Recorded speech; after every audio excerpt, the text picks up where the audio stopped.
This is iHearIC Radio. It's a show about local music in Iowa City and the surrounding area. And sometimes it's about stuff that's not even music. Sometimes it's just about people I know and the other stuff they do. Art, poetry, all that kind of stuff. It's mostly about creativity, and it's very local. Radio, it used to be on the radio. We don't just have radio in our name because that's like a thing that podcasts do. It's because this really was on a real radio station at one point. But now, it's just on Zoom. Because I can't go to the radio station because of the global pandemic. My name is Justin, and today I'm joined by a guest who has been a friend of the iHearIC program for many years. If my records are accurate, I believe this guest has performed at 10 iHearIC live shows from 2016 to 2020, and this will be his fourth appearance on iHearIC Radio. So I think that puts him pretty high up on like the leaderboards in terms of our most often seen performers. But Man, welcome to the show, Joshua Johnson. Oh, thanks, Justin. Man, you're coming in with the stats. Yeah, I checked earlier because I figured like you had. I know you've been on the show a lot, but I didn't know exactly how many times, and I've got them all listed here. Wow. Yeah, it's kind of like the conversation we had beforehand. How just things run together doesn't mean they're not each like special, and it's just one of those things where it's sometimes they just roll into each other. Yeah, I'm envious of people with great memories because I have a terrible one. Fortunately, I've been documenting all of this. Otherwise, I probably would have. There's no way I would have known that you've performed exactly 10 times. Yeah. And that's both as a solo artist and with 3 different bands. That's right. I did play solo a couple times. According to my records, 3 times. 3, yeah. Yeah. I can remember those times. Real easy. But and they were all at different places too. I really liked the one that we did at High Ground. That one was in particular. Like, I just liked the space of it, and people seemed to be really like focused in, which is always, as a performer, it's always nice and easier when people are. Yeah, when people are like not looking at you and like talking to each other, it becomes a little bit more. It's a little dispiriting, I think, to perform in those scenarios. Yeah, and it makes it more difficult. I've come to understand. You play the best when you have the biggest crowds and whatnot. Right. Yeah, you feed off the energy of the room. Yeah, precisely. And I hadn't mentioned this yet, but we're on Zoom, so I'm recording the video of this, and anybody who's on the iHearIC Patreon page will be able to watch the video, and they'll see my face, which is mostly unshaven. It's been probably a week and a half since I shaved, so I'm looking a bit scruffy. I'm wearing like a women's sweater. I'm looking my best, and so is Josh, of course. We're both looking super handsome tonight.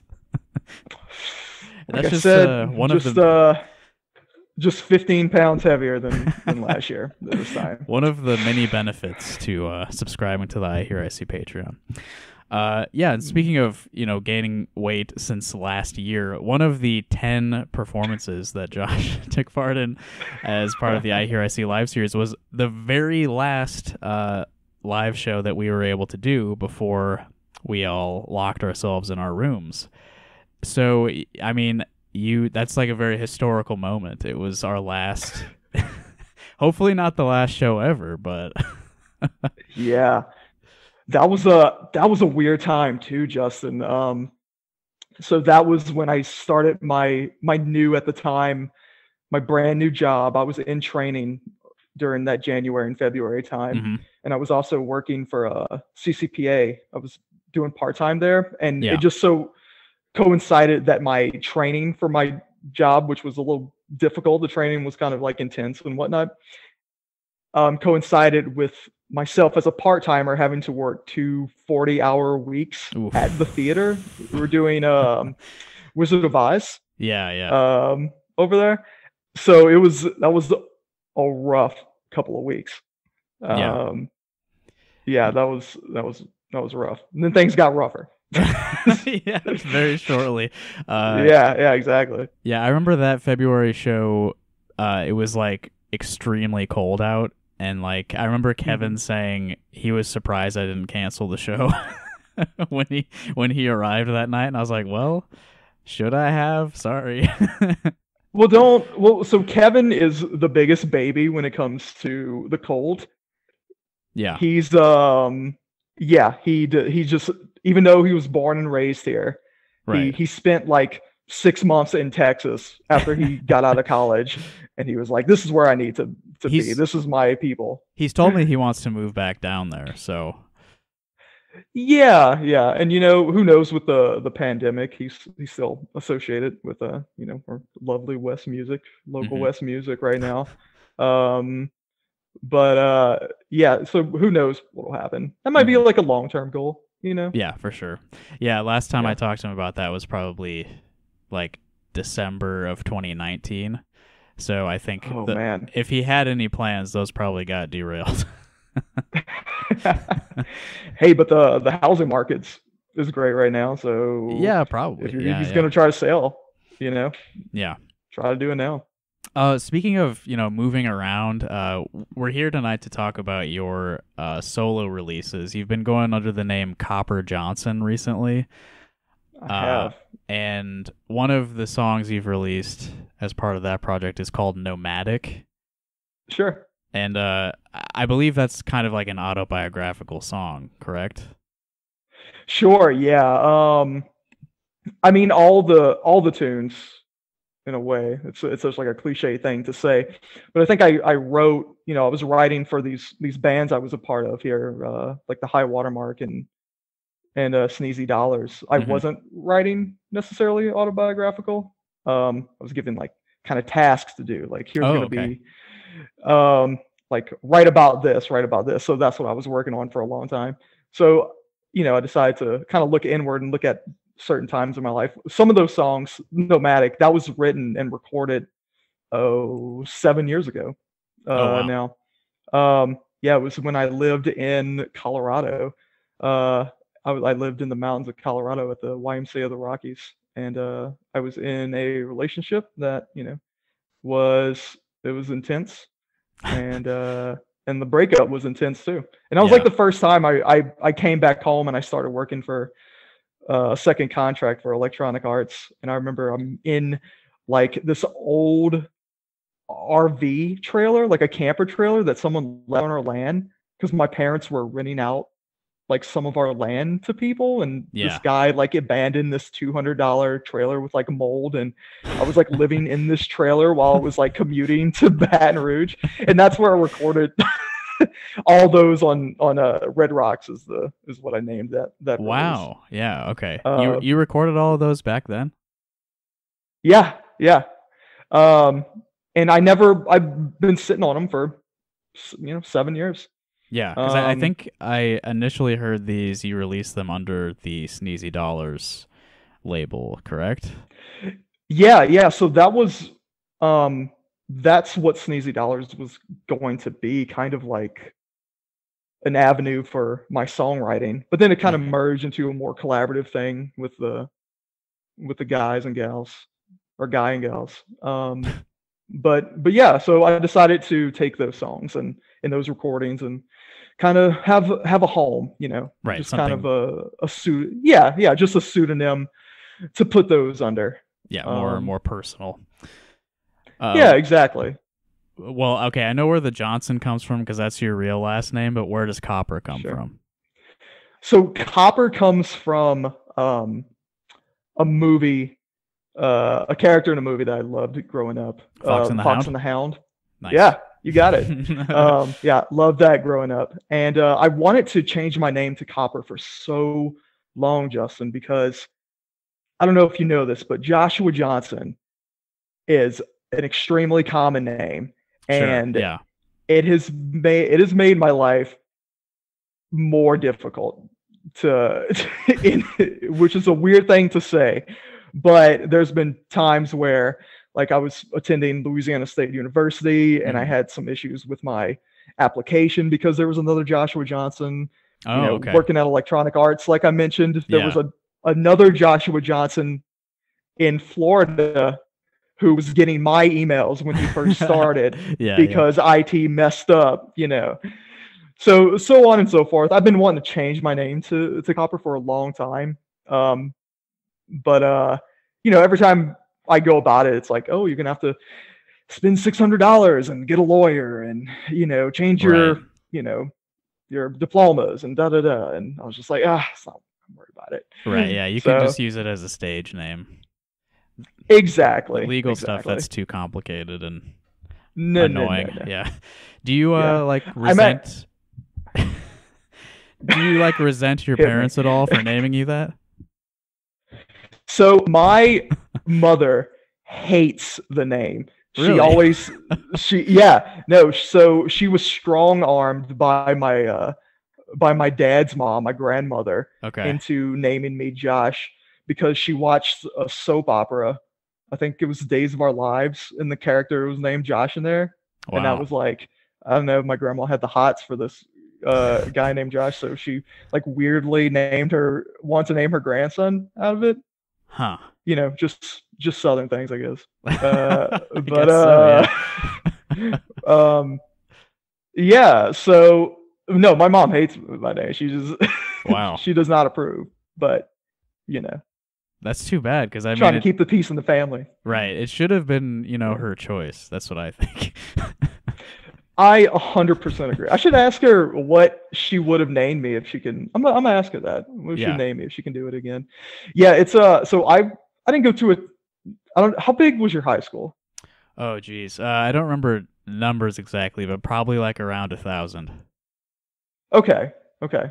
Um, so I went to my graduating class was 600, which Okay. for the smaller town I came from is those numbers are kind of big. Yeah, for a single class, that's a lot. Yeah. Oh no. Oh, sorry. I'm so sorry.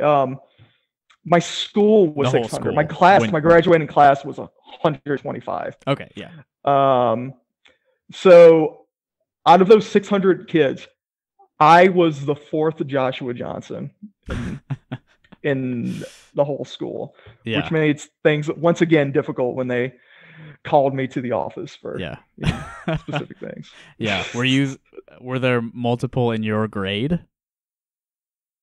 I don't remember. I Yeah. don't think so. Okay. I That'd don't be think funny so. at graduation if you were all in the same grade and they just call you all to the stage at the same time. Oh yeah. No. I can remember figuring that out when I was a senior, and I was at that point like everyone that I knew and I was friends with were all seniors as well. Mhm. So yeah, it's probably all the underclassmen Yeah. Yeah. that's going on. You brought up Fox and the Hound. I think I remember one of these songs references that movie. Do you remember all the lyrics? Yes. Okay. Yeah. One of the newer tunes that I wrote and recorded. So that's Okay. kind of where the catalyst came from. I wanted to release these old songs, but I was working on a bunch of new stuff too. Is when I just started dating my current girlfriend and also bandmate, Yeah. Rachel, Mhm. and She has it also just been kind on the of show. yep.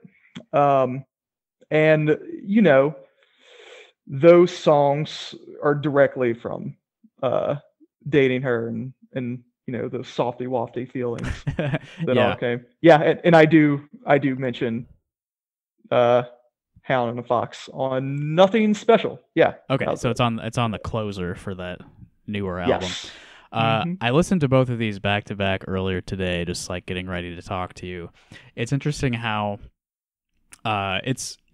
you're singing about like similar emotional areas, Mhm. like similar feelings are coming out in your songs, but it's a pretty stark contrast because it seems like the Red Rocks version songs are all about past relationships, relationships that are now over. And Hmm. then everything on D2 is about Rachel, who you are still in a relationship with. And it's it's like a happier collection of songs, I think. Sure.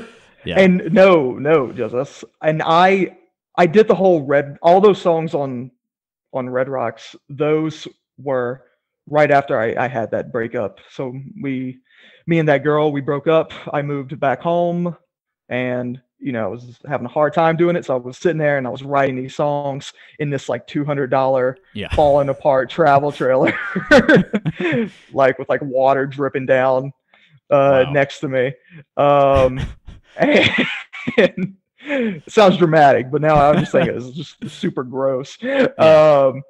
Yeah. Yeah, it was just it was my way of therapy, as Mm. I know a lot of people say. But yeah, these songs were a totally different experience. I was writing these, during the honeymoon phase of Rachel Hmm. and I getting together. So, similar, love and and affection and all of that. That's a similar topic that songwriters have covered for years and years.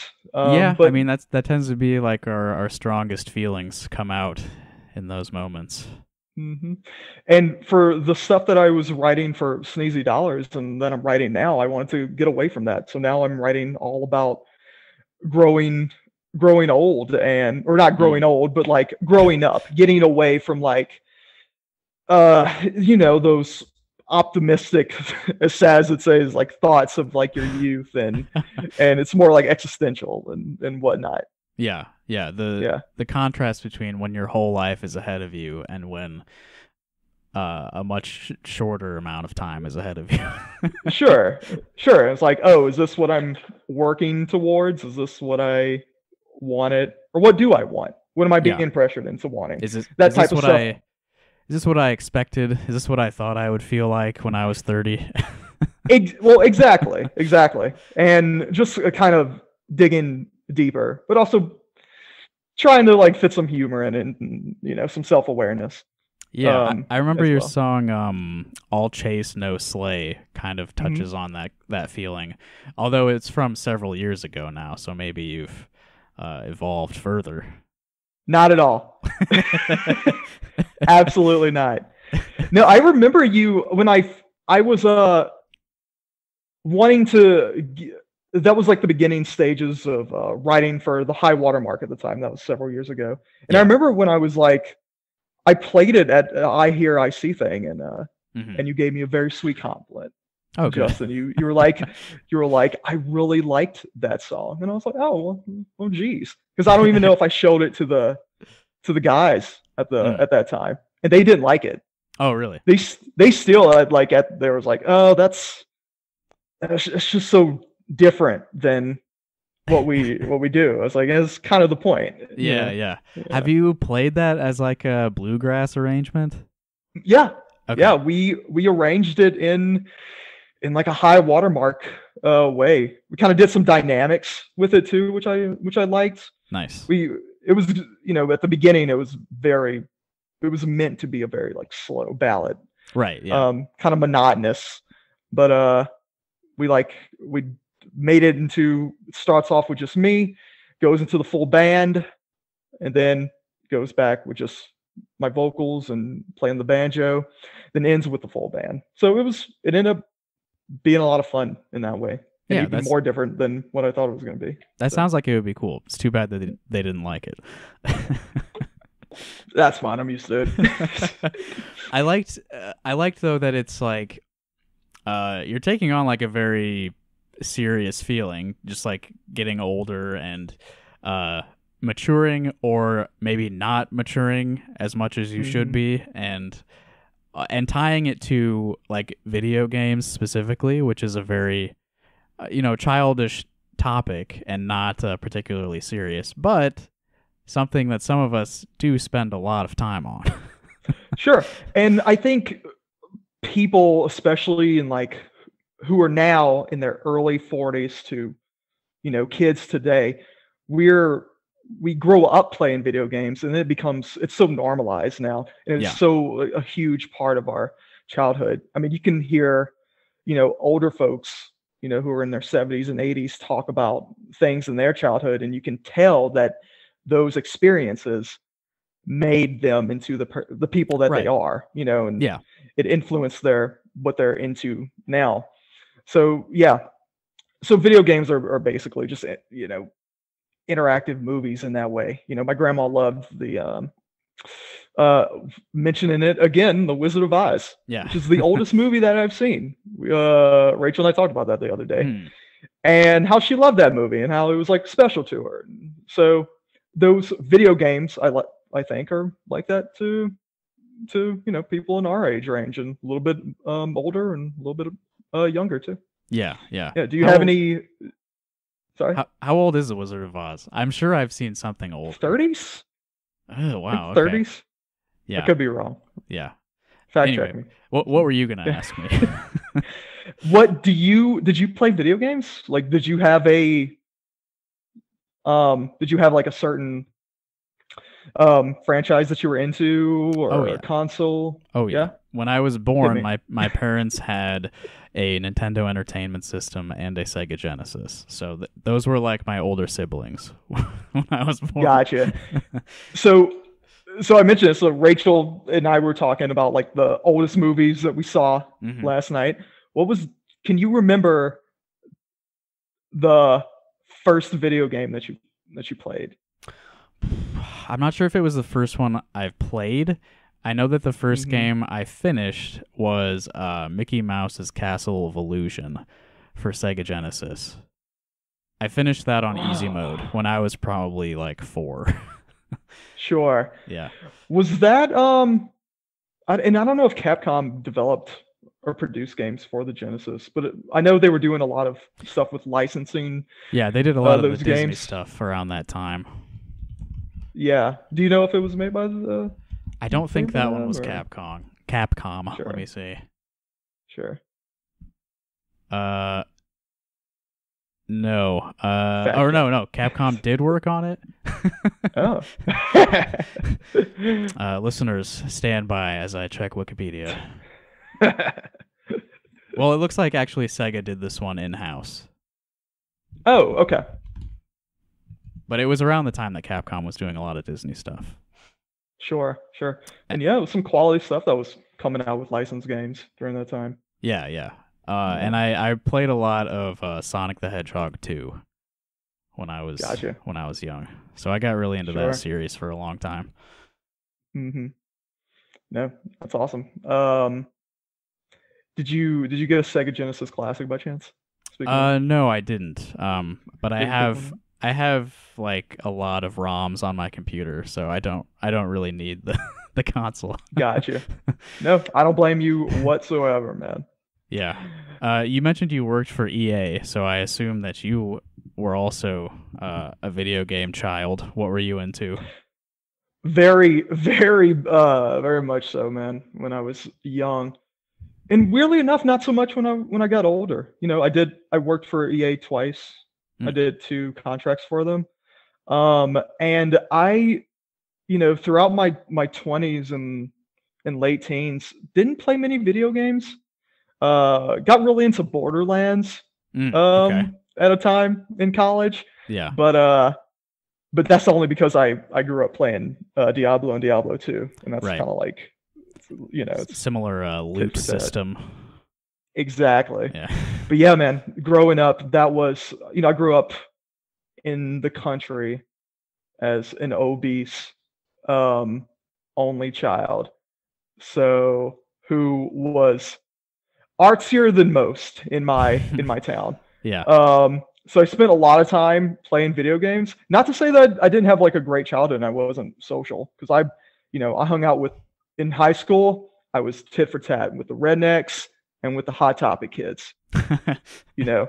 I would, Friday night we'd be playing Melee, and going to eat sushi with a bunch of guys and gals wearing like My Chem t-shirts. Yeah. And then that night I'm on the houseboat, Putting chairs in the middle of the road at 2 a.m. see if someone will hit it. I did a lot of that You kind know? of stuff too. I think Yeah. I'm not an only child, but I was an only child for the first 5 years of my life. So Hmm. I think those early years where, like I said, video games were my older sibling. Those were kind of Hmm. formative into like how I would be later. Because I was Yep. also 100. I wasn't like a no friends kind of person, but I was pretty comfortable like in solitude a lot of the time. Sure. Hmm. And That's good. I also was kind of like comfortable in multiple clique groups, you know. Yeah. Yeah. Like Makes you. I was a band kid, but I was also into the like delinquent vandalism kind of stuff. Yeah. Not saying that that's right. Not advocating for that. It's very fun. Yeah. Oh man. At like 14 and 15, there's nothing more fun. Yeah. But yeah, those in Pokemon, especially that I was at, I think we both were at a really good age for that Pokemon boom that Yeah, happened in that's the late 90s. that's like the biggest pop culture event that I am aware of. Like Yeah. it consumed One everything when it came out. man, and it consumed me and my Game Boy Pocket's AAA batteries too.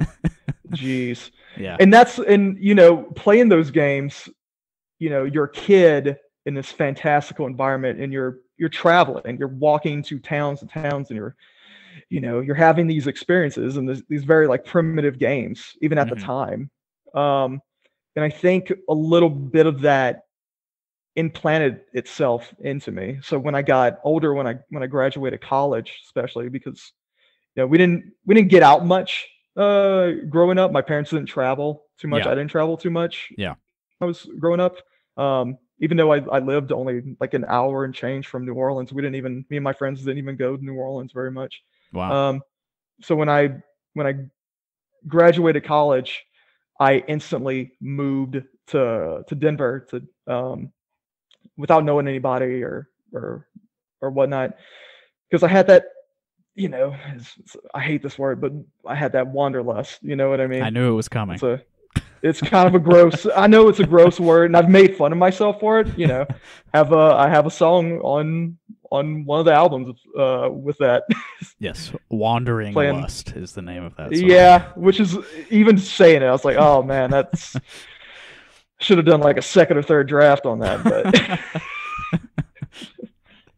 but yeah. So once again, to close, like, video games were a big part of my life, and I know a lot of others, and it's made me into the weirdo I am today. Yeah. Weirdo adult, So you had that kind of like traveling nomadic spirit as a young adult, but it Mhm. seems like you've settled down a bit the past few years. I know you've been either here or not that far from here. or only yeah. briefly away for a number of years. Yeah. I would leave. I left for a previous relationship for a short amount of time, and then I came back. I was going to stay home in Louisiana, and just kind of hang out there, because at that point I was 29, and that whole it just, that vagabond type of lifestyle becomes less fun, I guess. Yeah. When you're at that age, because I even though I consider myself very very much like an INFP, like on the introverted spectrum. The The- Myers Briggs, is that what that's Yeah, called? yeah, some pseudoscience. Some people call it. Which one is call- that you just called yourself? INFP. It's Okay. introversion, intuition, feeling based, Okay. and perception. Okay. those are So the you ones. said intuition, and that begins with an N. It's weird, and that's the one that kind of messes me up. Yeah, they don't do an I for it. It's Okay. They just didn't want they two do- eyes in a row. Yeah, I get. Oh, that does make sense actually. Not you saying that. I guess. Yeah, oh man. So yeah, even with that, I love just hanging out and just with friends, and during college, I would never come back home. I would couch surf with people, and I was always in to have a good time. So when you get older, your social circle decreases, especially with as little family as I have, Mm, and especially up here when I have zero family. right. So finding the guys when I moved here, 5 years ago for the first time, and playing with the bands, that was a big deal because it was because I made friends that way. Right. Um, you know, very few friends, but very close friends. Right. So my social circle got smaller, but it was still important. You know, It was more of a solid base. So that's kind of what's kept you around is like you made relationships here. that and I like it here, man. I do. I like Iowa City. I Yeah. don't. I like it less that a Target is downtown. I will say that. Uh, It's a but very small Target. It's kind of pointless, but yeah, I haven't gone into it yet. yeah. I refuse. I was kind of hoping it um, would be vandalized during the summer protests, but I'm not. and don't get me wrong. I love Target. I'm that white guy. I love Target so much. But I just didn't want when I moved here, they still had I forget the name of it, but they still had the camera store here. Right. And um Uh, and I remember going to that camera store and getting flash bulbs for my weird it was called a Polaroid big shot camera that I had. The camera was like this long. Um I think it was just and called the Hawkeye cameras or something. It was a very simple name. yeah, I honestly can't remember, man. But yeah, that was just so charming to me. Yeah. Like and we could busk. That Hmm. was been something that I always wanted to do as a kid. So when I found the band and like we would busk every weekend, that was just, those were the memories that I've developed over the years. Yeah. So you And hadn't been busking prior to living here. no, no, Okay. never. Okay. No, It that's just that's not. you seem so natural doing it that I just figured, oh, this is just the thing that he's done forever. Oh, thanks, man. No, no, no. We don't. New Orleans has a big busking scene, Right. but Yeah. I played in a rock band when I was uh in high school, and then college. I really didn't. I played banjo and jazz band in college. Oh, cool. Yeah, but Were you I doing didn't like play with kind of like New Orleans jazz, like yeah, old stuff? yeah, That's cool. yeah. So going to school in Louisiana, in South Louisiana, it was very welcome to have a plectrum banjo, um, as well as a guitar in the jazz band. Yeah, that's really cool. I don't see that Yeah, very often. yeah, yeah. And it kind of that was so like out of my because I was into bluegrass and folk music ever since I was a kid, Hmm. and getting into jazz helped out a lot um with improvisational and just playing with other people because we don't have a bluegrass scene Yeah. or folk music scene really in Louisiana. Um and being able to play with other people in like an acoustic setting like that was, that helped out a lot going forward. Yeah. Yeah. Yeah. Was there a lot of like collective improvisation? Um Not really Okay. in that ensemble that we were dealing with.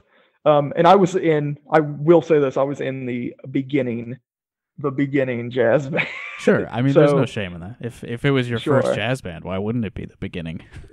Yeah, yeah. And that's the thing. I didn't know how, and I still don't really know how to read music. So I was looking at these charts and I had to take it very, very slow. And that made it more difficult when I went into musical theater when I was in my early to mid 20s. I got interested in musical theater and I did a couple shows. And not knowing how to read music and like Yeah. having to figure out these parts, I already learned how to sing harmony just by being a fan of country music and being in like rock and Yeah. Just the by rock bands ear. and whatnot. Yeah, so I mean, I would just make up parts to be completely honest. I was like, I'm not figuring out this notation. You know what I mean? So I have to sit there and I can't sight read. So I have to sit there with like a piano and like, okay, this is an E flat and it holds for this minute. You know what I mean? So Yeah. Yeah. Yeah, that does sound like a real pain to to just be thrown into that. Yeah, but I mean, I've heard some people were envious of a skill set like mine who Yeah, is for sure. just Like, because a lot of people who end up going to like, legitimate traditional music school, their mhm, ears aren't as developed as somebody who would have like learned this stuff only through ear training. sure. And I guess it's the curriculum is you're taught that. You're taught to be more um binary, I guess. And this is Yeah. coming from someone who did not, wasn't a music major or whatnot. Yeah. Well, it's a lot But harder I've heard to stories. teach somebody to like hear what the music sounds like as opposed to look at this piece of paper in front of you and move Sure, your fingers sure. accordingly. Uh so it's Hmm. just faster to like teach visually. Sure. And I hope like I've heard from people that they've kind of gotten out of music in a way after being like into it so much in an academic sense, Right. from starting to love music. It's like, oh, I'm gonna study music. And then, these rules start piling up on them and it's just like, Mhm. oh, this isn't even fun anymore. But you can say that about really any pursuit, you know what I Yeah. mean? Yeah. It's Um, a lot of the times, the novice is more in love with the subject than the expert. oh, 100%. That's why like I try to be interested in a lot of things. Like I Right. spent this pandemic painting, and Mm. Justin, I am not like a visual artist at all. Yeah. But it was fun to me because I was like I kind of don't know what I'm doing. And It's when it new. turns out like I made a jack-o'-lantern for the first time last Mm. year ever. You'd And never it done that turned before. out I'd never done it before. No. Um and it turned out so great that I was like on a high Yeah. for like I was like, I'm the greatest. I'm Picasso, man. Like, you know, which in looking back, I was like, oh, that's very okay. Yeah. Yeah, I It know was what you still mean though. fun. Like when you when you succeed at something that is new to you, it seems Hmm. like monumental. Like this is such a masterpiece of the form. 100%. And it's one of those things where like, now that I play, like if I'm playing music and with a group and I play, I don't know, like a good solo, it's like, oh man, that was great that break you took. So I was like, yeah, that's I'm pretty proud about that. That was okay, whatever. But that when I first started, oh man, there was nothing more important than that Yeah. at that time. As soon as you You pull know, off something like passable, it's like whew. exactly, exactly. But yeah, otherwise, man, I've been using this year to do things other than play music because that was a huge part of my last 5 years. Is with the bands we would go out even if we didn't have a show, and we were lucky enough to book pretty regularly. Yeah, yeah, you guys were We would pretty go busk active. and yeah, we would just go busk and that would be a show. We'd make more money busking Yeah. than some shows that we played. Many of Prob- the shows that we played, Probably a actually. lot more. Yeah, a lot of the time. Yeah. um, so yeah, man. So I've been trying to do things. But I took a trip. I took 3 trips back to Louisiana. I took a trip to North Carolina and Tennessee Hmm. with Rachel for my birthday. Uh, shot my bow more. Um, did a Y- lot of camping. You're into archery? Yeah, that was the 2 things I was into as a kid. I competed in archery Oh, really? That's and cool. played music. Yeah, yeah. And I haven't competed in a long time, but I still like to do it. Nice. Um, That's fun. it's like a zen thing. I've never played golf, but I think it's kind of the same thing as golf. There's very similar. There's even an archery golf, which Oh, I okay. haven't played, Yeah. and I'm interested in. Yeah, I can see Mhm. how it's similar. You're there's a projectile and there's a target. Yeah. When I lived in Boston, there was you've probably seen it before. It was a gym where they had like dodgeball, but with bows and arrows with like big marshmallows at the tip of the Okay. arrow. You know, is not dodgeball. It's more like paintball. I guess that's a better. Um, uh, yeah. So Yeah, yeah, I guess it was very expensive, but something about when you said dodgeball but with arrows, it sounds like, oh my god, that's so dangerous. But then as soon as you likened it to paintball, it's like, yeah, I guess people do play games where they like shoot each other. So yeah, 100%. We used to play. Me and my buddies when we were children. On my family land, we would play dodgeball. We'd play like legitimate dodgeball. Like we were on one side of the woods and the other side of the woods, and like a clearing in the middle. But we yeah. didn't have any balls to play with, so we'd play with sticks. So we'd break off of like a bunch of pieces of sticks, like 2 feet long, Yeah. and we'd gather in a pile on each side, and we'd throw sticks at each other. And then thinking back, like that's like where were our parents, you know? But that was a blast. Yeah, that sounds pretty fun. Mm-hmm. I was gonna ask you. This is a very basic question. So the album that you released that is about Rachel is called D2, and what does D2 mean? D2 was our previous apartment, our first apartment. I see. Where I wrote the whole thing at. So it's very, again, super generic, but it's like singer-songwriter 101. This whole stuff is, as far as like naming conventions, but yeah, one of the songs is called 303. Is that also like an address or?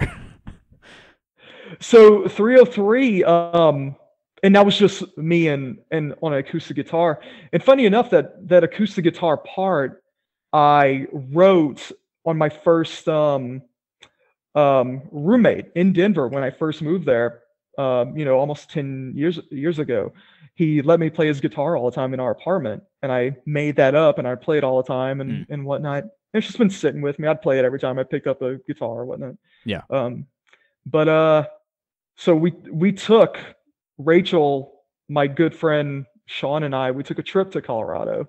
So she got to see she got to see that first apartment, and we stayed at the Y where, Red Rocks was influenced by, and that's where I told her I loved her for the first time over there. So I decided to take that bit of music that I wrote in Colorado and connect it to my time now, where the Smart. music is from that era. But yeah. So that's kind of where that idea came from. Yeah. Oh, and to answer your question, Justin, 303 is Denver's area code. Oh yes, right. Yeah. Isn't there a band? You might know the the seminal late 2000s band 303. Yes. OH exclamation point, excuse me. Yeah, 303. Yeah. Exactly. Okay, so you mentioned that you've gained some weight this year. I think this is something we talked about on one of your previous iHearIC radio appearances, but you used to be significantly heavier than you were at that point, and that is largely due to your love of milk, correct? Love it. Yeah. It's amazing. There's a song on the Red Rocks album called Milk Bar. Mm-hmm. Can you tell me a little bit about that? Sure. So, this was back when I wrote that song, when I was living at the Y. I had lost a lot of my weight that first time I lived in Colorado. So, that was me about 70 pounds ago, but I was still struggling with my milk addiction. Yeah. Even during that time. And my girlfriend at the time knew I loved milk. So, and she worked in the dining hall on that property. So she would put like little special like cartons of milk, of flavored milk for me when I came in for breakfast before the shifts started that day. Yeah. When you say special flavors, like how special are we talking? Like, does this go beyond like chocolate and strawberry? We're talking vanilla. We're talking about banana. We got vanilla banana. That sounds kind of banana good. strawberry. Yeah. Yeah. Yeah, it was amazing. They also have, and they still, a local place over in the Denver area have root beer milk. You've told me They about sell it at the this. Whole Yeah. Foods in there. Yeah. Have I really told you about this? I Why would I tell you about I this? think we Oh, because talked I about it mentioned the on the milk thing. radio. Yeah, I think we talked about it in the studio. Man, some things never change. Yeah, it's amazing. It's like a root beer float, but you know, It's all in milk form. blended together. Yeah. Yeah. Yeah. So yeah, and I was just being silly at the time. It was like kind of a levity for my whole time writing those tunes. And I was Right. like, oh man, some of this is like it's rough. Let me be Pretty a little. heavy. Yeah. Yeah. Especially for the time. Like, it's I've have and listened to a lot heavier music Yeah, for sure. in that way, but I wanted a little bit of levity Yeah, because and I'm mostly a silly guy, but yeah, that is kind of your personality. You're very fun and jovial. yeah. Not so much. Not so much now. Like the past year, Yeah, I've become like the it's dampened a lot of our spirits, I think. Yeah. man. It's there's still that, but man, every time I'd be terrible at a party now.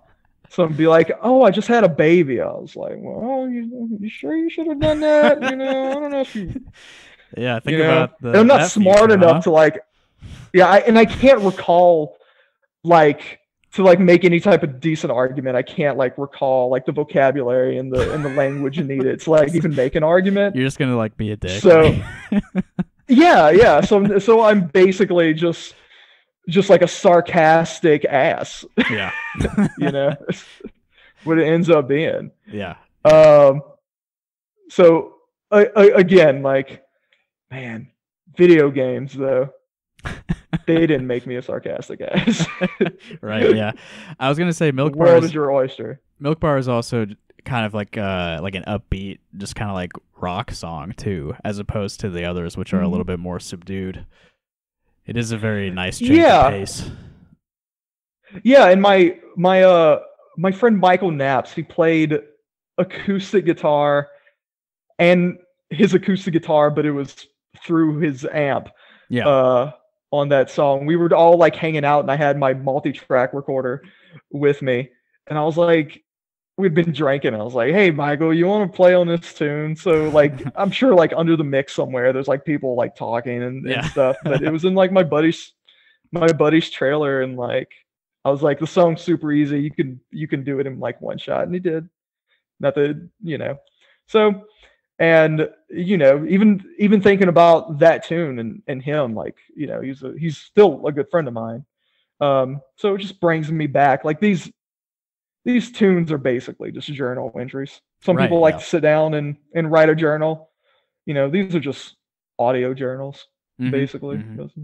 So even if they don't see the light of day for 7 years, in some cases. Yeah, I'm glad to hear about these like production details on these songs, because when you released it originally as a Sneezy Dollars album, I just assumed that it was like something you recorded with those guys recently, but to know that these had been sitting around on a shelf for several years is very interesting. Oh man, and just I was an entertainment technology major, which I'm not even going to get into. Did you say entertainment technology? Entertainment technology. Okay. Yeah, that's my degree's in entertainment technology. I don't know if I know anyone else with that degree. Yeah, it was I think it was fairly new when I got into college, and they didn't push college where I grew up. They pushed to go and work in the chemical plants, and because you can make $50,000, like if you knew the right guy or girl, and go work at these chemical plants along the Mississippi River. Yeah, and going to college wasn't something I was pushed by anybody around me.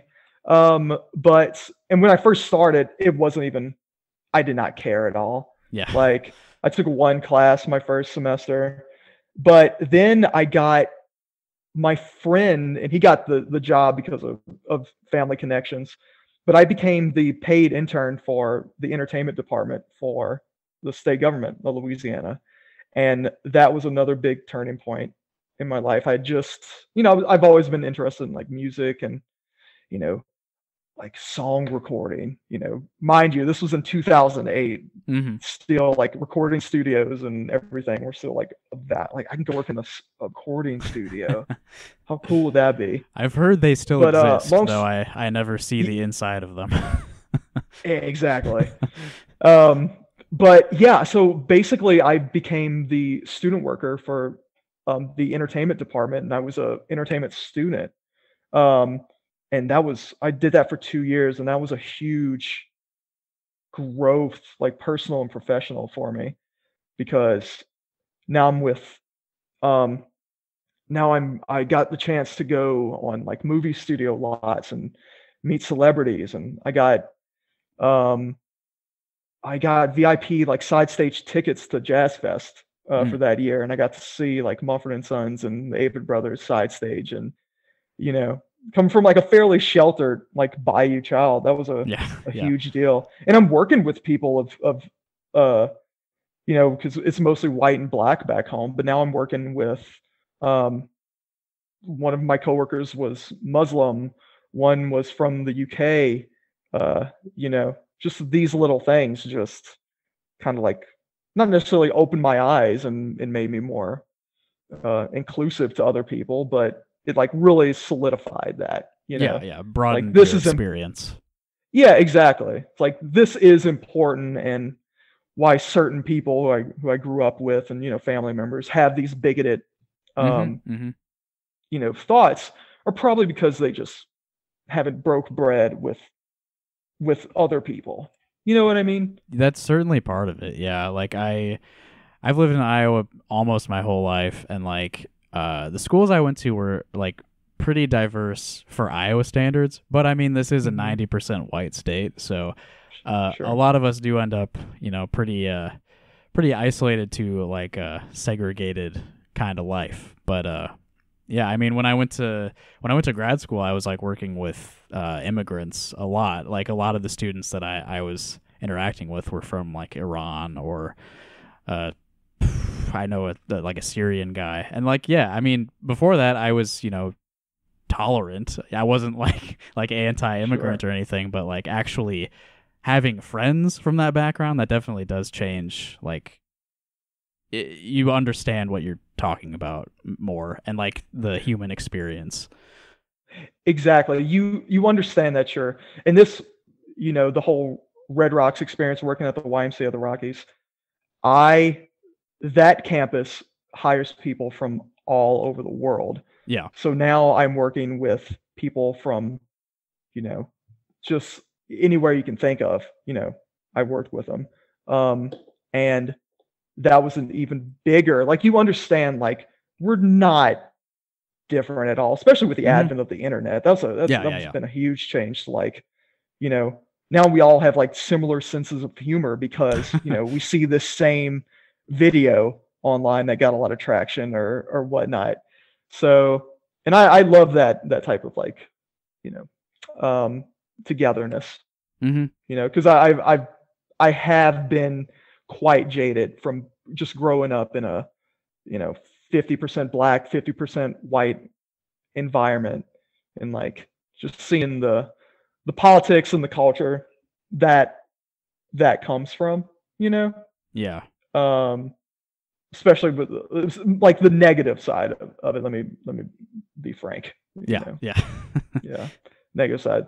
There's some positive sides. Like I mentioned, I had a great childhood, and and but I was glad I got to go out because I know a lot of people. Some of my best friends still have barely left the state.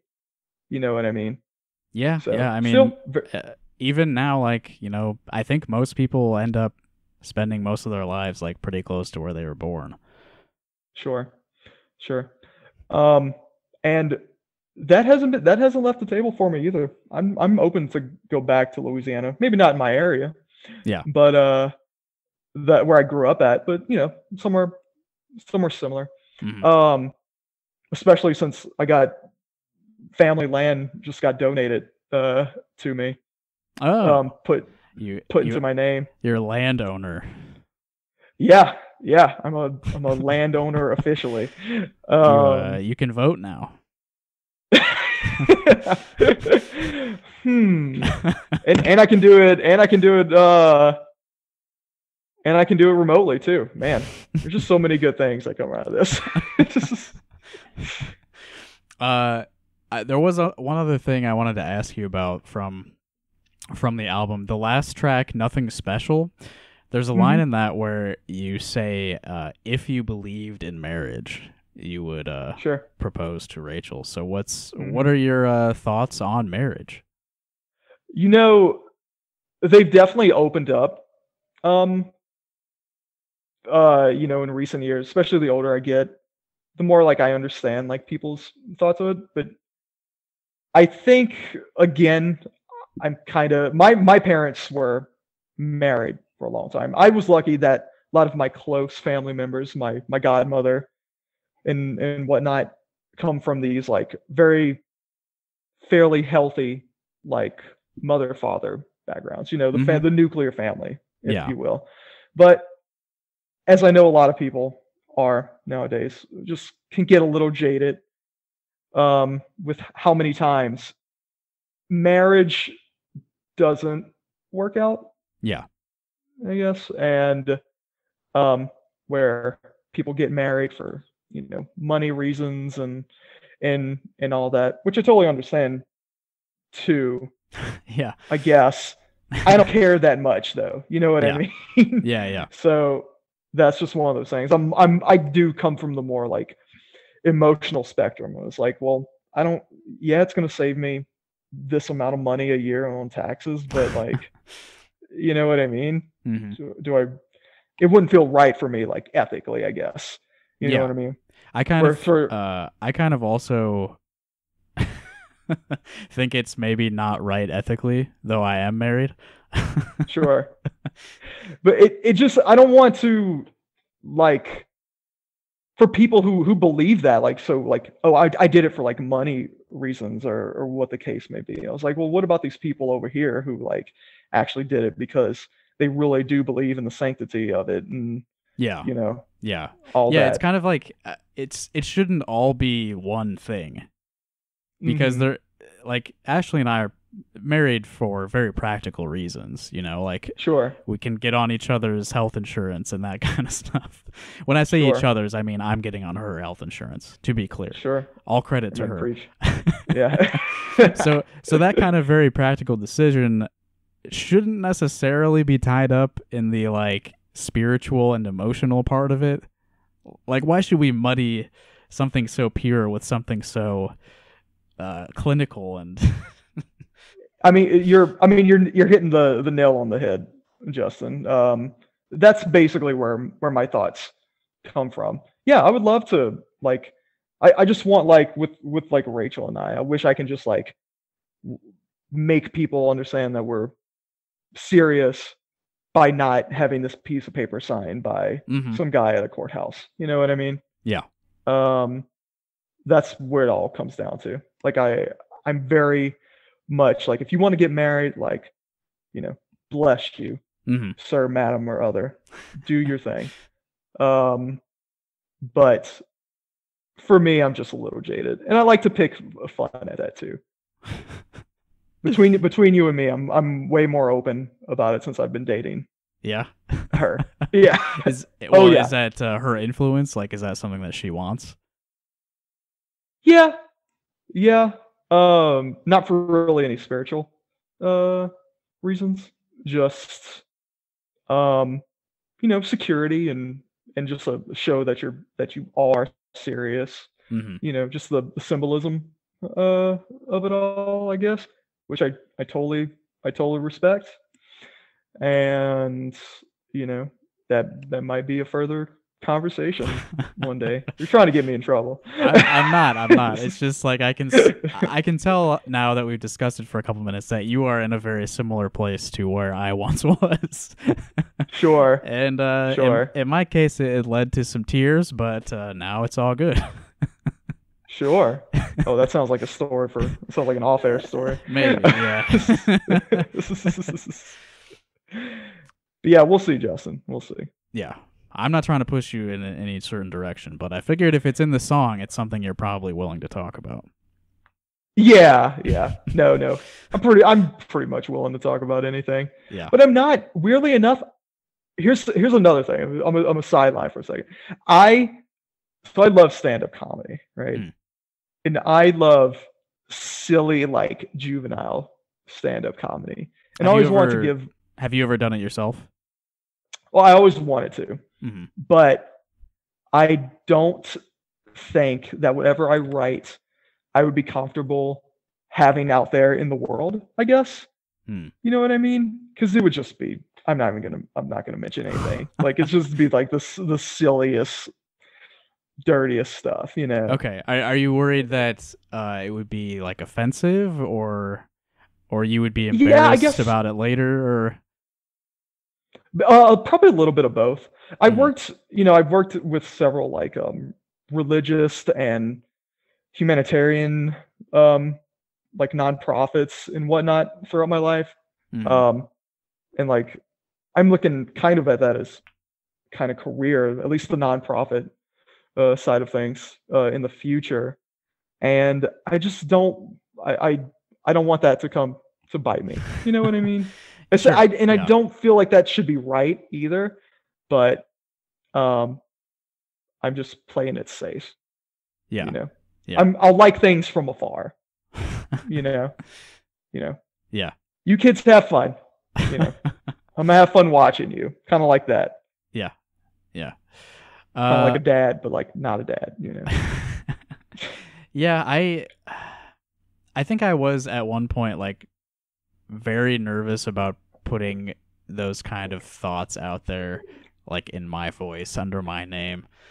But at some point I was like, well, really, like when I quit my office job, it was like I don't really think about like a career or the future anymore. Hey, you're doing it. You're doing the and I don't think that's bad. It's been so, thinking about your future was pushed on me so early in life. It's like, oh, you need a great credit score. My Yeah. parents always push that. Like, you need to build credit young so you'll be able to finance a house when you turn a certain age. But that's a slippery slope. And I did that. Like I by the time I was like 26, I got like an amazing credit score for my age. And, I did all the quote unquote right things while still having fun. Some of my friends have been in jobs for like 10 years at this point, at 30. Yeah. And that's just not who I am. You know what I mean? I could get into a job, but like I needed that time in my early 20s to like experience things. I needed to move. I needed to go. I needed to do that. But to go back to the whole like being forced or being pressured into doing things like that. Yeah. Figured out like, oh, you get this good credit score and now you can like finance this thing. But then that gets you in trouble. You know what I mean? So like thinking about the future actually kind of got me in trouble in a way. So I'm kind of like where you're at now is like the future. I'm kind of I'm ready to go on stage. I'm ready to write my top 5 and go Virgil is what I'm saying. Yeah. It's interesting that like you said your parents didn't pressure you to like go to college, but they were very much imparting this like financial advice on you. It's very practical.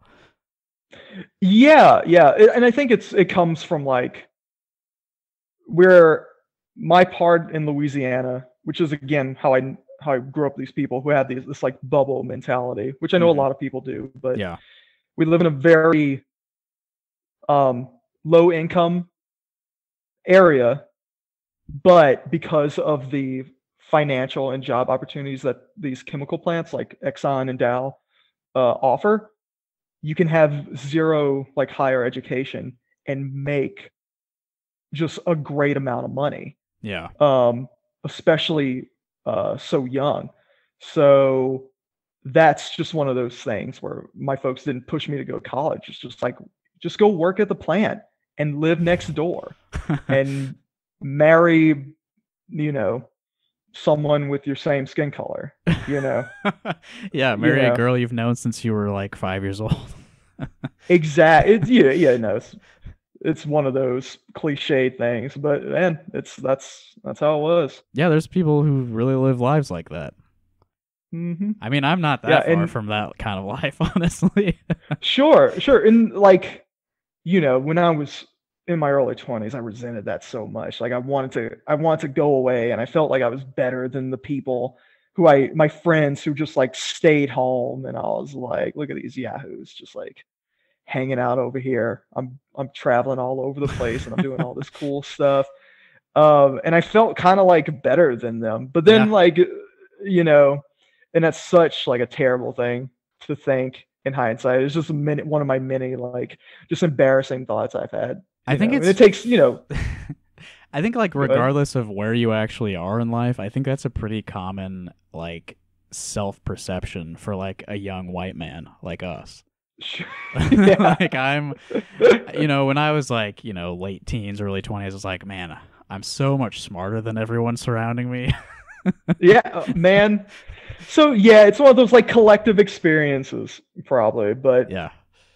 because growing up you didn't really talk about that, and really my friends who I love, and like, you know how silly you guys are. There's so much things you can be doing. Yeah. Yeah. So Just got to let people live yeah, their lives. yeah, and especially now dealing with like um I had a terrible 2019, and like the Really? worst 2019 probably ever in my life. I was really on the Yeah. upswing in 2019. It was 2020 that really did me in. And that's so weird, man. My father passed away at this time last year. Huh. Other than that, my 2020 has been almost amazing. Besides the like not music thing. So Yeah. I feel so terrible in saying that. It's like, and I love to go places. I do miss that, but Yeah. like I'm so grateful for just being in a good state of mind, meeting Rachel and everything. Just from having just a terrible 2019, it's just like it's so funny, like going on like the upswing to where like 2020 just now I'm like evened out. Yeah. Yeah.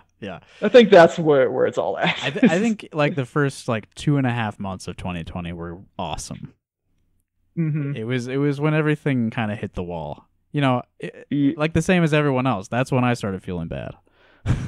sure, What was so bad sure. about 2019 for you? 2019, Justin's when I left my job here because my ex at the time, you probably remember, I'm not gonna say her name. The ex. She was going to practice. Hey, I'm learning to censor myself. Oh, I remember. I remember. Okay. Yeah. Yeah, she finished law school, and she was Yeah. gonna move back home to Boston to Yep. practice law. She had a Right. job lined up working for the state over there, for the city. And I moved because I was committed to that relationship. So Yeah. I did what like no one was like, yeah, that's what you're supposed to do. You go and you try to make it work. And Hmm. I hated it. Yeah. I didn't like Boston. The relationship was kind of going on a downswing, but it's one of those things where hindsight's 2020, and you don't think about it until afterwards. You don't think about all those little times. But Yeah. You tried, what you thought you were supposed to do. yeah, yeah, and that's what it Yeah. comes down to. I was trying to be like a good man, Hmm. basically. Like I spent my early 20s like being a boy, basically. So I was trying to be a man. I was like, I'm gonna try to make this work instead of just like piecing out after 5 months, like I've done in the past. You know Yeah. what I mean? Yeah, some of your songs So cover that period of your yeah, life. yeah, man. But yeah, man. And after moving to Boston, basically just like it drained all my funds.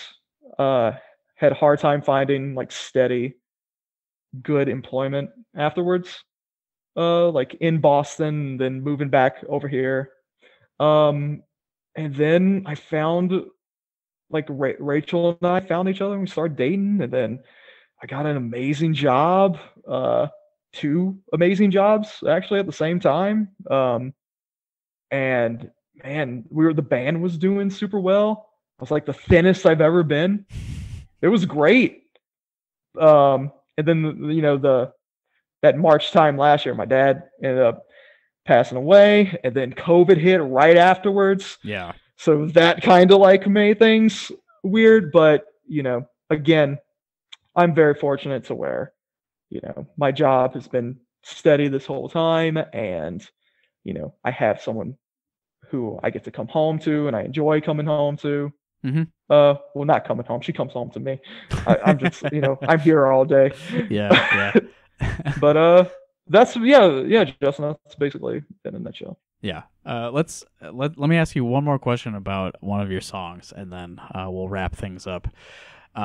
So the third track on D2 is called Thigh Tat, and that is kind of about you meeting Rachel, and she joined the band. I assume she's heard the song, right?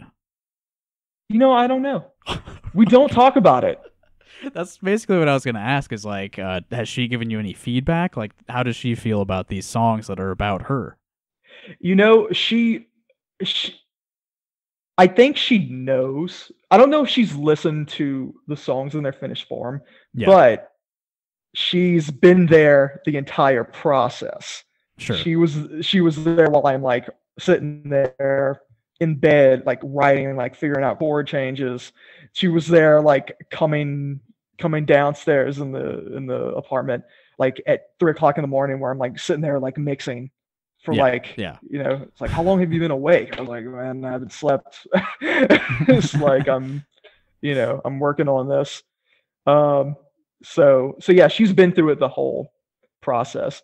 And some of the songs like Muck, that was supposed to be a Sneezy Dollars tune. But then the pandemic happened, and I wanted to put it somewhere else. Yeah. So I was like, I can write because I don't know if the band is even going to be a thing.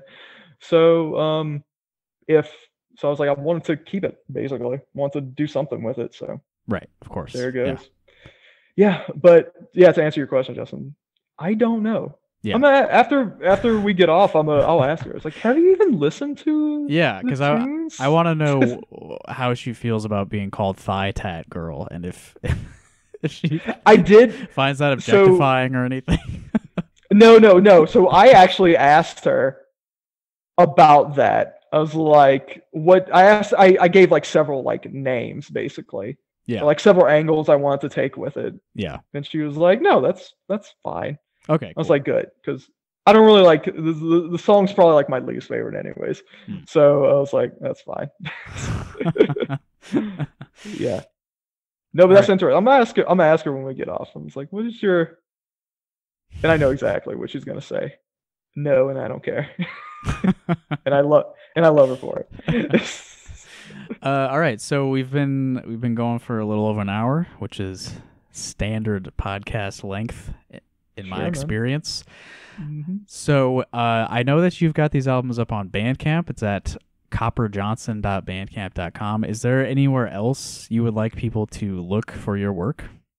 Sure. Spotify and Apple Music and pretty much any streaming site has them as well. Feel free. Go cry, make fun, or don't. It's fine. I did that for me. They are pretty good songs to cry to. It really taps into those like the feelings that you have about relationships that have ended. It taps into those real well. That first album. Yeah. It and that's especially at that time, Justin. It's like when people heard those songs, like, geez, because especially at 24, I was a lot less introspective at the time. People knew me as like, Josh is coming and he's going to be down to just be silly and have a good time. Yeah. And not talk about serious stuff. Yeah. So, but then, you wrote these like public journal entries. Yeah, exactly. Yeah. And now I'm willing to stumble my way through any type of conversation about it. just like the one we just had. Exactly. There we go. We're full circle. There we go. All right, everybody. Thanks for listening. Thanks for watching. If you saw the video version of this, if you want to find any more iHearIC stuff, the best place to go is iHearIC.com. It's got all the previous 116 or so episodes of the podcast. Lots and lots of videos from like 2011 or 12 until 2020. Lots of stuff, and support the local music scene in whatever form it still exists in, following the tragedies that have befallen us. Killing it, Justin. It's important for the area too. It's good. Thanks, man. Well, that'll do it for us. Thanks, Josh, for joining me for your 4th iHearIC radio appearance. First one-on-one, though, so that was making history here. Yeah. And hopefully I'll be able to actually share, because I haven't had any interest in sharing my music, because I can't gig. I want to gig, and I want to, it needs that motivation. So hopefully things, here's hoping. Yeah. Well, here's something that you did to share your music, and you can feel good about exactly. And I do. All right, great. Then I'm going to stop the recording now.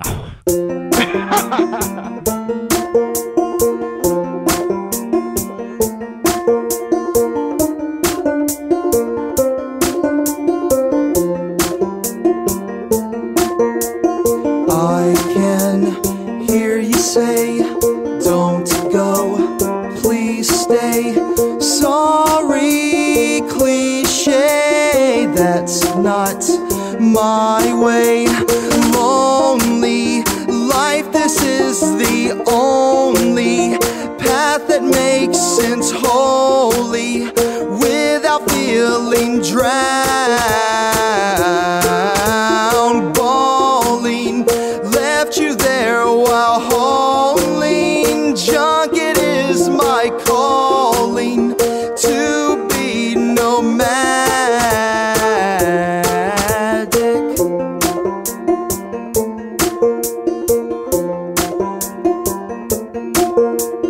Mentioned before, your heart I tore, not what I'm looking for. I'm out the door. Lonely life, this is the only path that makes sense wholly, without feeling drowned. Bawling, left you there while hauling junk. It is my calling to be nomadic.